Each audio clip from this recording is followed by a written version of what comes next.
Chapter 13. The Earth's Boost. "Let's walk on the road to Oaxaca," Don Juan said to me. "Genaro is waiting for us somewhere along the way." His request took me by surprise. I'd been waiting all day for him to continue his explanation. We left his house and walked in silence through the town to the unpaved highway. We walked leisurely for a long time. Suddenly Don Juan began to talk. "I've been telling you all along about the great findings that the old seers made," he said. "Just as they found out that organic life is not the only life present on Earth, they also discovered that the Earth itself is a living being." He waited a moment before continuing. He smiled at me as if inviting me to make a comment. I couldn't think of anything to say. "The old seers saw that the Earth has a cocoon," he went on. "They saw that there is a ball encasing the Earth, a luminous cocoon that entraps the ego's emanations. The Earth is a gigantic, sentient being, subjected to the same forces we are." He explained that the old seers, on discovering this, became immediately interested in the practical uses of that knowledge. The result of their interest was that the most elaborate categories of their sorcery had to do with the Earth. They considered the Earth to be the ultimate source of everything we are. Don Juan reaffirmed that the old seers were not mistaken in this respect, because the Earth is indeed our ultimate source. He didn't say anything else until we met Genaro about a mile up the road. He was waiting for us, sitting on a rock by the side of the road. He greeted me with great warmth. He said to me that we should climb up to the top of some small rugged mountains covered with hardy vegetation. "The three of us are going to sit against a rock," Don Juan said to me, "and look at the sunlight as it is reflected on the eastern mountains. When the sun goes down behind the western peaks, the Earth may let you see alignment." When we reached the top of a mountain, we sat down, as Don Juan had said, with our backs against a rock. Don Juan made me sit in between the two of them. I asked him what he was planning to do. His cryptic statements and his long silences were ominous. I felt terribly apprehensive. He didn't answer me. He kept on talking as if I had not spoken at all. "It was the old seers who, on discovering that perception is alignment," he said, "stumbled onto something monumental. The sad part is that their aberrations again kept them from knowing what they had accomplished." He pointed at the mountain range east of the small valley where the town is located. "There is enough glitter in those mountains to jolt your assemblage point," he said to me. "Just before the sun goes down behind the western peaks, you will have a few moments to catch all the glitter you need. The magic key that opens the Earth's doors is made of internal silence plus anything that shines." "What exactly should I do, Don Juan?" I asked. Both of them examined me. I thought I saw in their eyes a mixture of curiosity and revulsion. "Just cut off the internal dialogue," Don Juan said to me. I had an intense pang of anxiety and doubt. I had no confidence that I could do it at will. After an initial moment of nagging frustration, I resigned myself just to relax. I looked around. I noticed that we were high enough to look down into the long, narrow valley. More than half of it was in the late afternoon shadows. The sun was still shining on the foothills of the eastern range of mountains on the other side of the valley. The sunlight made the eroded mountains look ochre, while the more distant bluish peaks had acquired a purple tone. "You do realize that you've done this before, don't you?" Don Juan said to me in a whisper. I told him that I had not realized anything. "We've sat here before on other occasions," he insisted. "But that doesn't matter, because this occasion is the one that will count. Today, with the help of Genaro, you are going to find the key that unlocks everything. You won't be able to use it as yet, but you'll know what it is and where it is. Seers pay the heaviest prices to know that. You, yourself, have been paying your dues all these years." He explained that what he called the key to everything was the first-hand knowledge that the earth is a sentient being, and as such can give warriors a tremendous boost. It is an impulse that comes from the awareness of the earth itself at the instant in which the emanations inside warriors' cocoons are aligned with the appropriate emanations inside the earth's cocoon. Since both the earth and man are sentient beings, their emanations coincide, or rather, the earth has all the emanations present in man and all the emanations that are present in all sentient beings, organic and inorganic for that matter. When a moment of alignment takes place, sentient beings use that alignment in a limited way and perceive their world. Warriors can use that alignment either to perceive, like everyone else, or as a boost that allows them to enter unimaginable worlds. "I've been waiting for you to ask me the only meaningful question you can ask, but you never ask it," he continued. "You are hooked on asking about whether the mystery of it all is inside us. You came close enough, though.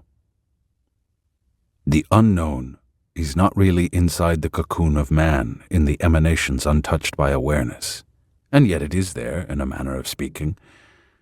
This is the point you haven't understood. When I told you that we can assemble 7 worlds besides the one we know, you took it as being an internal affair because your total bias is to believe that you are only imagining everything you do with us. Therefore, you have never asked me where the unknown really is. For years, I have circled with my hand to point to everything around us, and I have told you that the unknown is there. You never made the connection." Genaro began to laugh, then coughed and stood up. "He still hasn't made the connection," he said to Don Juan. I admitted to them that if there was a connection to be made, I had failed to make it. Don Juan restated over and over that the portion of emanations inside man's cocoon is in there only for awareness, and that awareness is matching that portion of emanations with the same portion of emanations at large. They are called emanations at large because they are immense. And to say that outside man's cocoon is the unknowable is to say that within the earth's cocoon is the unknowable. However, inside the earth's cocoon is also the unknown, and inside man's cocoon, the unknown is the emanations untouched by awareness. When the glow of awareness touches them, they become active and can be aligned with the corresponding emanations at large. Once that happens, the unknown is perceived and becomes the known. "I'm too dumb, Don Juan. You have to break it down into smaller pieces for me," I said.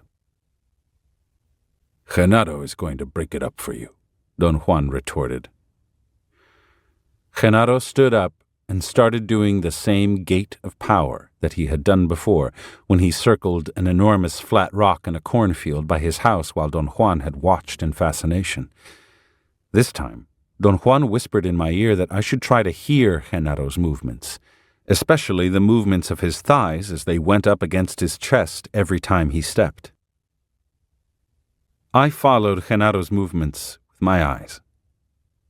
In a few seconds I felt that some part of me had gotten trapped in Genaro's legs. The movement of his thighs would not let me go. I felt as if I were walking with him. I was even out of breath. Then I realized that I was actually following Genaro. I was, in fact, walking with him away from the place where we had been sitting. I didn't see Don Juan, just Genaro walking ahead of me in the same strange manner. We walked for hours and hours. My fatigue was so intense that I got a terrible headache and suddenly I got sick. Genaro stopped walking and came to my side. There was an intense glare around us, and the light was reflected in Genaro's features. His eyes glowed. "Don't look at Genaro," a voice ordered me in my ear. "Look around." I obeyed. I thought I was in hell. The shock of seeing the surroundings was so great that I screamed in terror, but there was no sound to my voice. Around me was the most vivid picture of all the descriptions of hell in my Catholic upbringing. I was seeing a reddish world, hot and oppressive, dark and cavernous, with no sky, no light but the malignant reflections of reddish lights that kept on moving around us at great speed. Genaro started to walk again, and something pulled me with him. The force that was making me follow Genaro also kept me from looking around. My awareness was glued to Genaro's movements. I saw Genaro plop down, as if he were utterly exhausted. The instant he touched the ground and stretched himself to rest, something was released in me, and I was able again to look around. Don Juan was watching me inquisitively. I was standing up, facing him. We were at the same place where we had sat down, a wide, rocky ledge on top of a small mountain.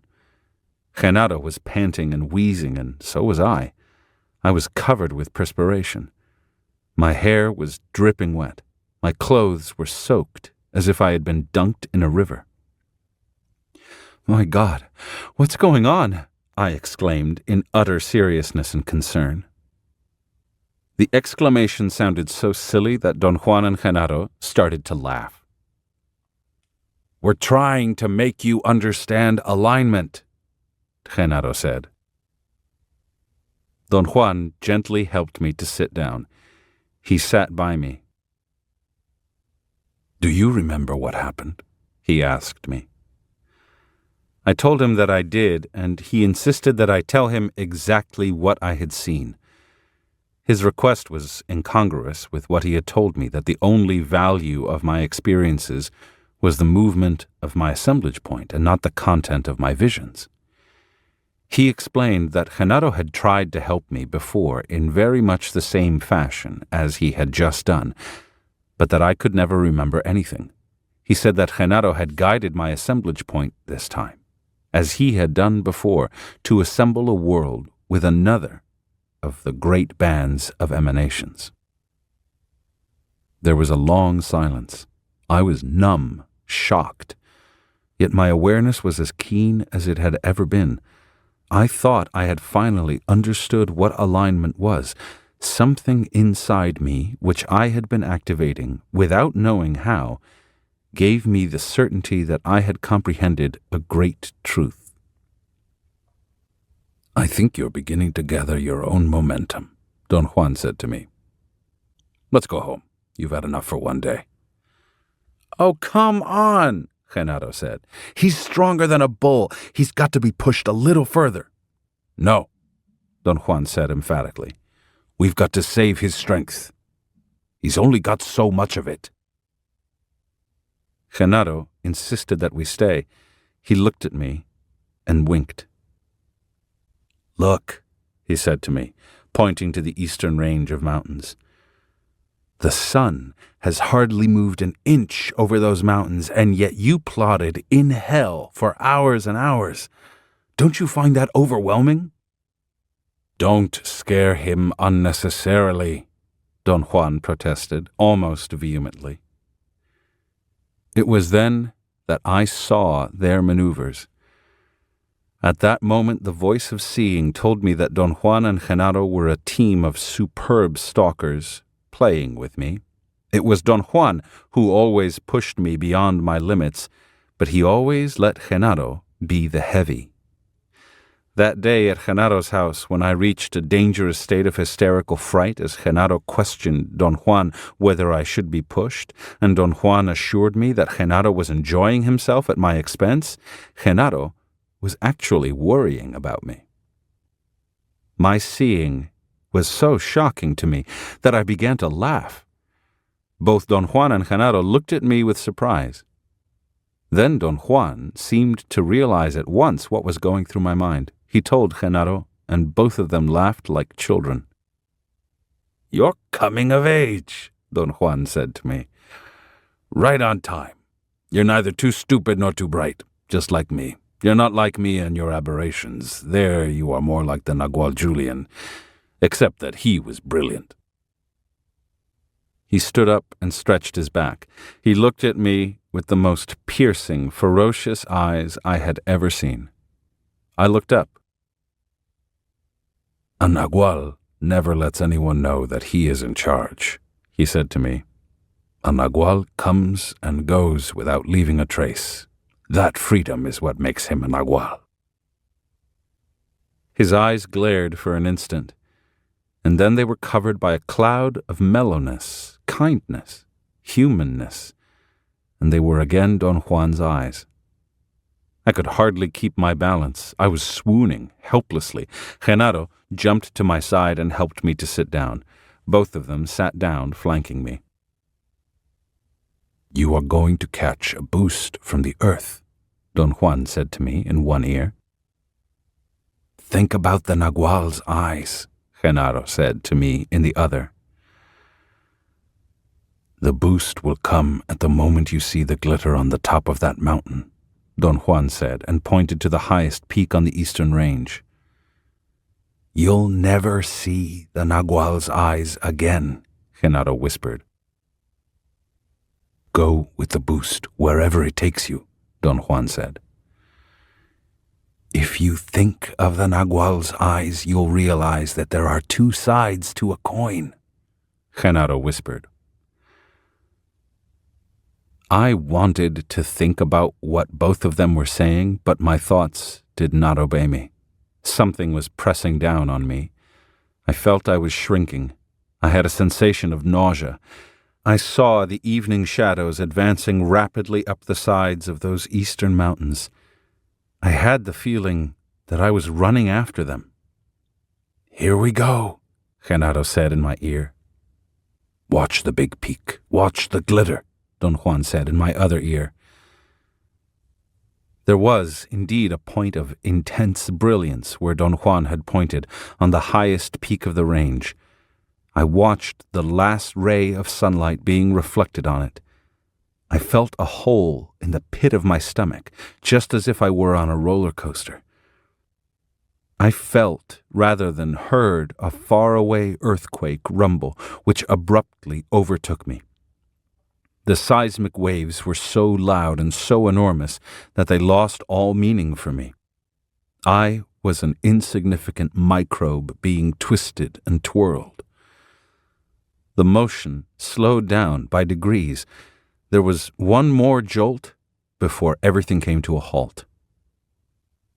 I tried to look around. I had no point of reference. I seemed to be planted like a tree. Above me, there was a white, shiny, inconceivably big dome. Its presence made me feel elated. I flew toward it, or rather, I was ejected like a projectile. I had the sensation of being comfortable, nurtured, secure. The closer I got to the dome, the more intense those feelings became. They finally overwhelmed me, and I lost all sense of myself. The next thing I knew, I was rocking slowly in the air like a leaf that falls. I felt exhausted. A suction force started to pull me. I went through a dark hole, and then I was with Don Juan and Genaro. The next day, Don Juan, Genaro, and I went to Oaxaca. While Don Juan and I strolled around the main square in the later afternoon, he suddenly started to talk about what we had done the day before. He asked me if I had understood what he was referring to when he said that the old seers had stumbled onto something monumental. I told him that I did, but that I couldn't explain it in words. "And what do you think was the main thing we wanted you to find out on top of that mountain?" he asked. "Alignment," a voice said in my ear. At the same time, I said it myself. I turned around in a reflex action and bumped into Genaro, who was just behind me, walking in my tracks. The speed of my movement startled him. He broke into a giggle and then embraced me. We sat down. Don Juan said that there were very few things that he could say about the boost I had gotten from the earth, that warriors are always alone in such cases, and true realizations come much later, after years of struggle. I told Don Juan that my problem in understanding was magnified by the fact that he and Genaro were doing all the work. I was simply a passive subject who could only react to their maneuvers. I couldn't, for the life of me, initiate any action because I didn't know what a proper action should be, nor did I know how to initiate it. That's precisely the point, Don Juan said. You're not supposed to know yet. You are going to be left behind, by yourself, to reorganize on your own everything we are doing to you now. This is the task every Nagual has to face. The Nagual Julian did the same thing to me, much more ruthlessly than the way we do it to you. He knew what he was doing. He was a brilliant Nagual who was able to reorganize in a few years everything the Nagual Elias had taught him. He did, in no time at all, something that would take a lifetime for you or for me. The difference was that all the Nagual Julian ever needed was a slight insinuation. His awareness would take it from there and open the only door there is. What do you mean, Don Juan, by the only door there is?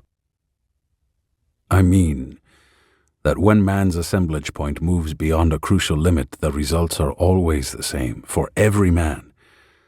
The techniques to make it move may be as different as they can be, but the results are always the same, meaning that the assemblage point assembles other worlds aided by the boost from the earth.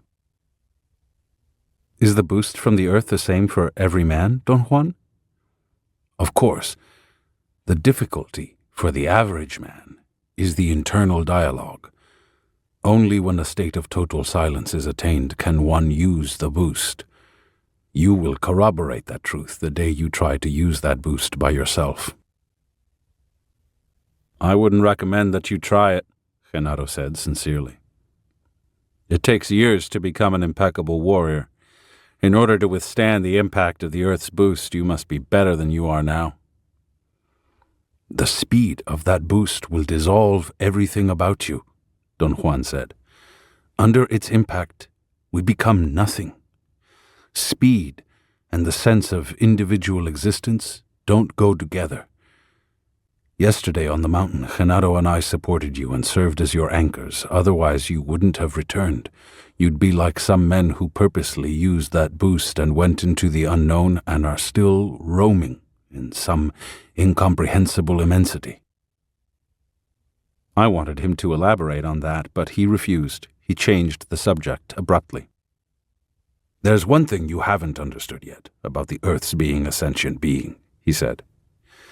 And Genaro, this awful Genaro, wants to push you until you understand.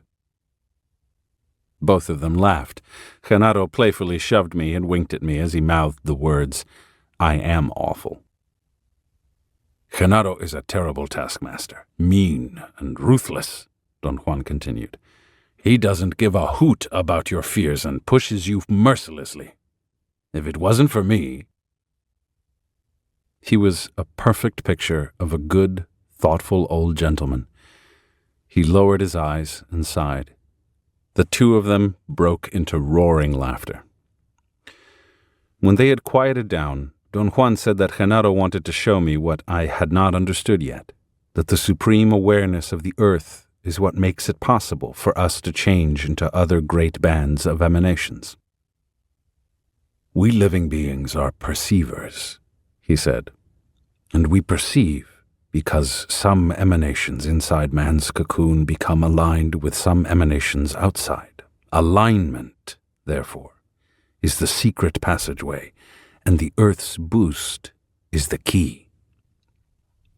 Genaro wants you to watch the moment of alignment. Watch him. Genaro stood up like a showman and took a bow, then showed us that he had nothing up his sleeves or inside the legs of his pants. He took his shoes off and shook them to show that there was nothing concealed there either. Don Juan was laughing with total abandon. Genaro moved his hands up and down. The movement created an immediate fixation in me. I sensed that the three of us suddenly got up and walked away from the square, the two of them flanking me. As we continued walking, I lost my peripheral vision. I didn't distinguish any more houses or streets. I didn't notice any mountains or any vegetation either. At one moment, I realized that I had lost sight of Don Juan and Genaro. Instead, I saw two luminous bundles moving up and down beside me. I felt an instantaneous panic, which I immediately controlled. I had the unusual but well-known sensation that I was myself, and yet I was not. I was aware, however, of everything around me by means of a strange and at the same time most familiar capacity. The sight of the world came to me all at once. All of me saw. The entirety of what I, in my normal consciousness, call my body was capable of sensing as if it were an enormous eye that detected everything. What I first detected after seeing the two blobs of light was a sharp, violet-purple world made out of something that looked like colored panels and canopies. Flat, screen-like panels of irregular concentric circles were everywhere.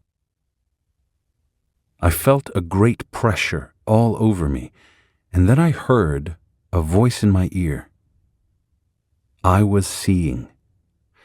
The voice said that the pressure was due to the act of moving. I was moving together with Don Juan and Genaro. I felt a faint jolt, as if I had broken a paper barrier, and I found myself facing a luminescent world. Light radiated from every place, but without being glaring. It was as if the sun were about to erupt from behind some white, diaphanous clouds. I was looking down into the source of light. It was a beautiful sight. There were no land masses, just fluffy white clouds and light, and we were walking on the clouds. Then something imprisoned me again. I moved at the same pace as the two blobs of light by my sides. Gradually, they began to lose their brilliance, then became opaque, and finally they were Don Juan and Genaro. We were walking on a deserted side street, away from the main square. Then we turned back. Genaro just helped you to align your emanations with those emanations at large that belong to another band, Don Juan said to me. Alignment has to be a very peaceful, unnoticeable act. No flying away, no great fuss. He said that the sobriety needed to let the assemblage point assemble other worlds is something that cannot be improvised. Sobriety has to mature and become a force in itself before warriors can break the barrier of perception with impunity. We were coming closer to the main square. Genaro had not said a word. He walked in silence as if absorbed in thought. Just before we came into the square, Don Juan said that Genaro wanted to show me one more thing, that the position of the assemblage point is everything, and that the world it makes us perceive is so real that it does not leave room for anything except realness. Genaro will let his assemblage point assemble another world just for your benefit, Don Juan said to me. And then you'll realize that as he perceives it, the force of his perception will leave room for nothing else. Genaro walked ahead of us, and Don Juan ordered me to roll my eyes in a counterclockwise direction while I looked at Genaro to avoid being dragged with him. I obeyed him. Genaro was 5 or 6 feet away from me. Suddenly, his shape became diffuse, and in one instant, he was gone, like a puff of air. I thought of the science fiction movies I had seen, and wondered whether we are subliminally aware of our possibilities. Genaro is separated from us at this moment by the force of perception, Don Juan said quietly. When the assemblage point assembles a world, that world is total. This is the marvel that the old seers stumbled upon and never realized what it was. The awareness of the earth can give us a boost to align other great bands of emanations, and the force of that new alignment makes the world vanish. Every time the old seers made a new alignment, they believed they had descended to the depths below or ascended to the heavens above. They never knew that the world disappears like a puff of air when a new total alignment makes us perceive another total world.